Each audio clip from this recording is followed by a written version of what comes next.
इसीलिए जीत रही है एबीवीपी हो या बीजेपी हो, सब ईवीएम हैक कर रहे हैं। चुनाव आयोग आपके साथ है हर जगह, इसलिए आप जीत हासिल कर। अब जब तक 70 साल से वो कर रहे थे ईवीएम हैक तो कुछ नहीं हो रहा था, हमने कर लिया तो बुरा लग गया। ये सही है मामला। नमस्कार दोस्तों, स्वागत है आपका। आपके साथ मैं हूं आशिमा त्यागी। दोस्तों सोचिए जरा, अगर कोई आपसे ये कह दे कि हाँ हम चोरी करते हैं, लेकिन जब दूसरे करते थे तब आपको दिक्कत क्यों नहीं थी, तो आपको क्या लगेगा? ये एक अपराधी की कबूलियत नहीं तो और क्या है? अब जरा इस घटना को राजनीति से जोड़कर देखिए। बीजेपी की नेता और दिल्ली की मुख्यमंत्री रेखा गुप्ता ने एनडीटीवी को दिए गए एक इंटरव्यू में ऐसा बयान दिया है जिसने लोकतंत्र की जड़ें हिला दी हैं। दोस्तों, पत्रकार ने दरअसल सवाल पूछा कि हर जगह एबीवीपी जीत रही है, बीजेपी जीत रही है, लोग कह रहे हैं कि ईवीएम हैक हो गया है।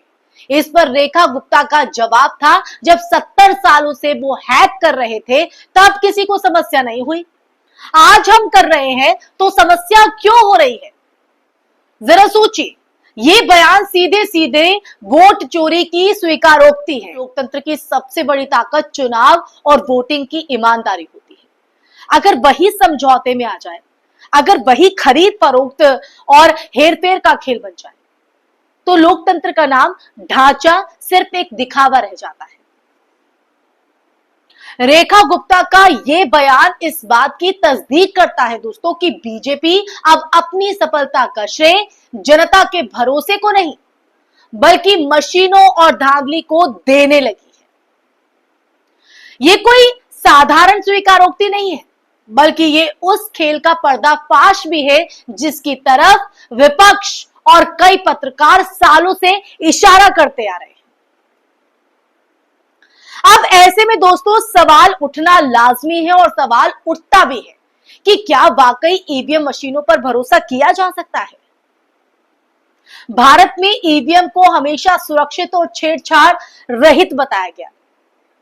चुनाव आयोग का दावा है कि इन्हें हैक नहीं किया जा सकता क्योंकि ये इंटरनेट से जुड़ी नहीं होती।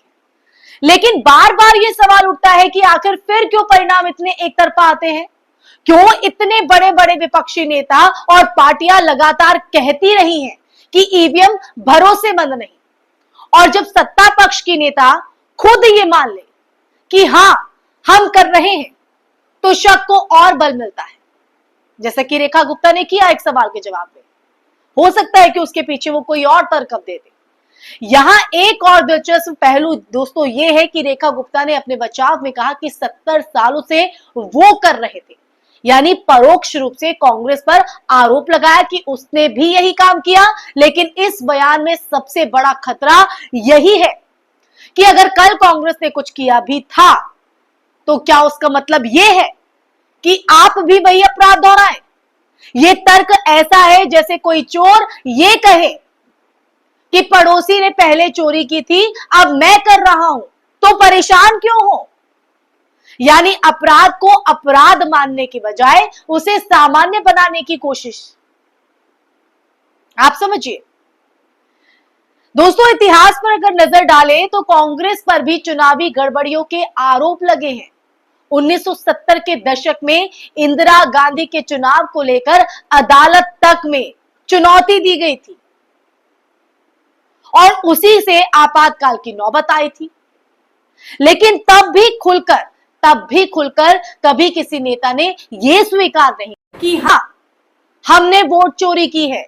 यही फर्क है, बीजेपी के नेता अब खुले मंच पर इसको स्वीकार करते दिख रहे हैं। ये एक ऐसी धृष्टता है दोस्तों जो लोकतंत्र के लिए बेहद खतरनाक है, बेहद भयावह है।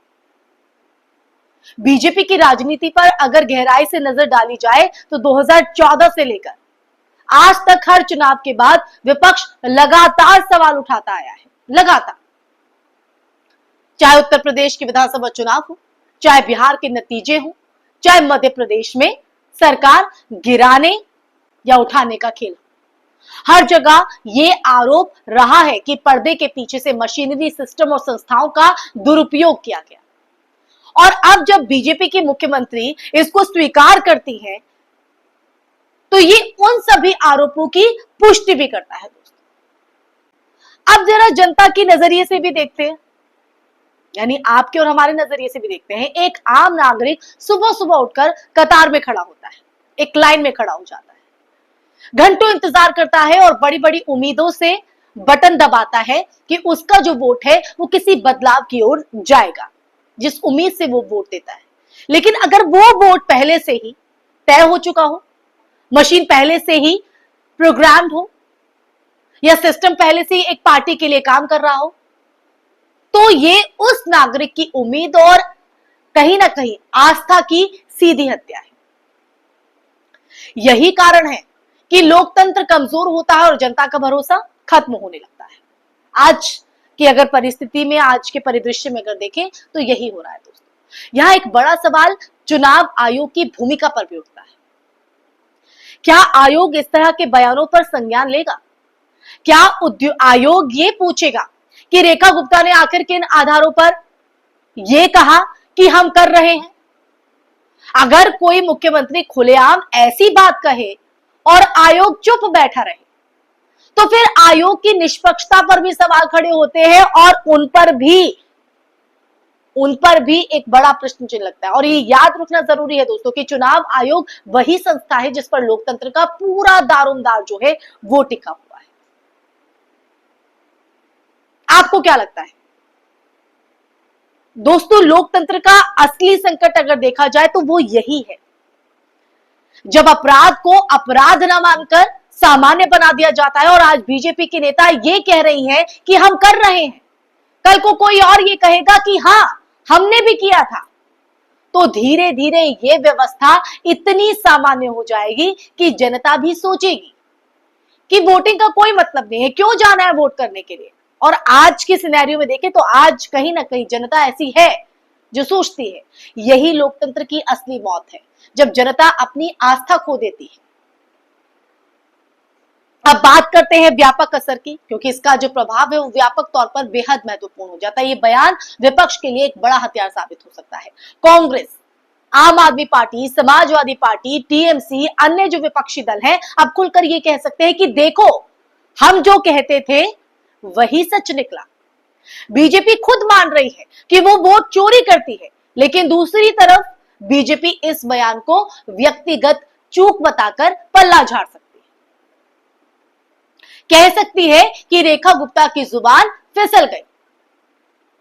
लेकिन दोस्तों ऐसे में सवाल यह है कि क्या इतनी बड़ी बात को जुबान फिसलना माना जा सकता है? दोस्तों लोकतंत्र की लड़ाई सिर्फ वोट डालने तक सीमित नहीं रह जाती है,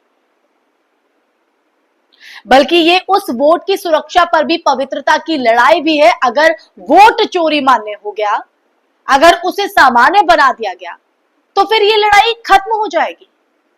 इस लड़ाई के कोई मायने नहीं रह जाएंगे। रेखा गुप्ता का ये बयान आने वाली पीढ़ियों के लिए चेतावनी है दोस्तों, कि सत्ता के लिए कोई भी पार्टी किस हद तक जा सकती है, किसी भी हद तक।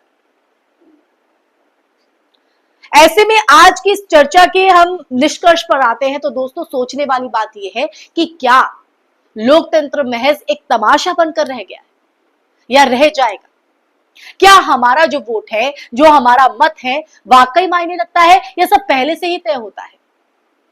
बीजेपी की मुख्यमंत्री रेखा गुप्ता का ये जो बयान जिस पर आज हमने चर्चा की है, ये बयान लोकतंत्र के लिए एक आईना है। इस आईने में हमें ये साफ दिख रहा है कि सत्ता की भूख कैसे नियमों और संस्थाओं को निगल रही है।